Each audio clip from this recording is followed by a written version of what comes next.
Welcome, everybody. It's March Madness in college basketball, but in Major League Baseball, it's almost first pitch time, and I'm talking today with Mark Lathrop. We're back speaking again about Sabermetrics, a very, very interesting team total bet for an over and under on a season per team, and it's really an interesting breakdown, and numbers don't lie. So, Mark, first and foremost, good to have you back with us. I hope you had a great holiday weekend, and I hope you've been doing very well in the March Madness tournament. Let's get right into it. The NL West, which is one of the most interesting divisions in baseball. I think the dynamics here are really geared around pitching. If you will, break it down, and which team do you think possibly could be under or over, and cover that team total with the Sabermetric system? Well, the NL West is really interesting in that the system gives leans almost every team except for San Diego. The team I really like to take the division is the Dodgers. They have the biggest differential as far as their projected win totals versus their over-under. And one of the reasons for that is just their depth. They've had some injuries this spring, but it doesn't seem to matter because they have a lot of prospects that have been blocked.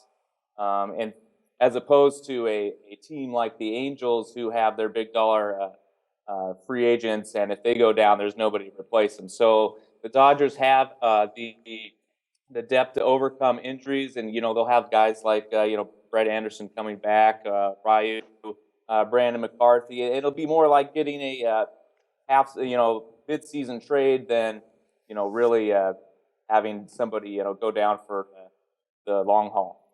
Yeah, that's very interesting, and I think another dynamics to this team, and I think it bodes well with your pick or your lean, whatever you may say, and I'm assuming that it would be the over 88.5. I know for me personally, I'm going with it. My reasoning is you now got a first-year manager, all right, and when teams get stale on a manager, I'm not saying that Don Mattingly was stale whatsoever, but, all right, it just seems players really want to prove themselves. They got somebody new now. They need to prove themselves. I think they play better, and they are deep. I think this team's going to have an exciting season. I don't think it's going to be as, the microscope on them as much as last year and the year before because of Don Mattingly, which at times I think is so overrated. I think the guy did a great job, and he will continue to do a great job. What's your thoughts on that as far as maybe helping to push the Dodgers over that total of 88.5?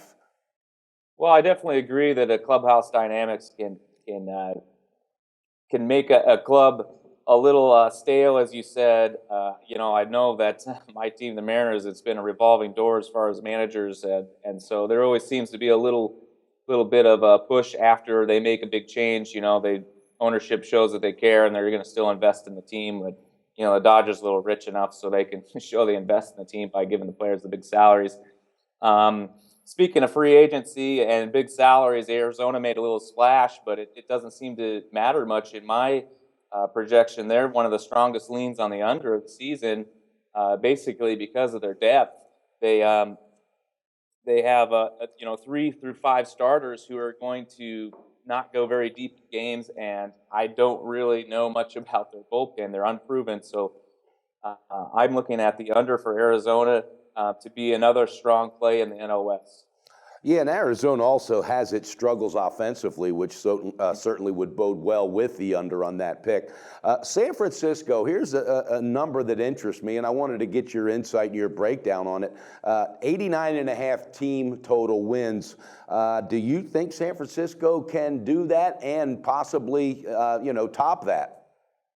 If they do it, it's because they beat up on teams like Colorado and San Diego. I don't like them as a division bet just because of their aging rotation. Jake Peavy, Matt Cain, they will miss some time this year. So a bet on the over for the Giants is really a bet that those guys that step into their shoes are going to perform just as well, and I'm just not comfortable making that call.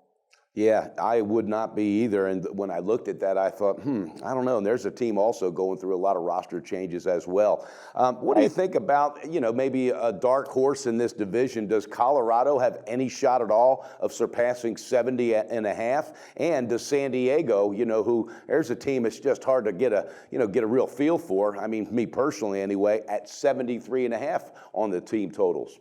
Right. San Diego was one of my best under picks last year, and that was over early. and now the markets have really adjusted thusly. And so at 73.5, they look like they're about right where they should be. So it's a pretty sharp line. The Rockies, they disappointed me last year. They showed that they were, the roster should have put up more wins than they really did. And this year it's the same way. My issue with the Rockies is they have 4 batters who are projected to strike out more than 100 times. They do have a superstar in Nolan Arenado.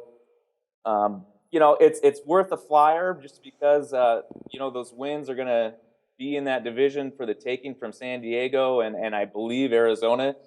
And so the system says yes, but it's basically just a system bet at this point for Colorado.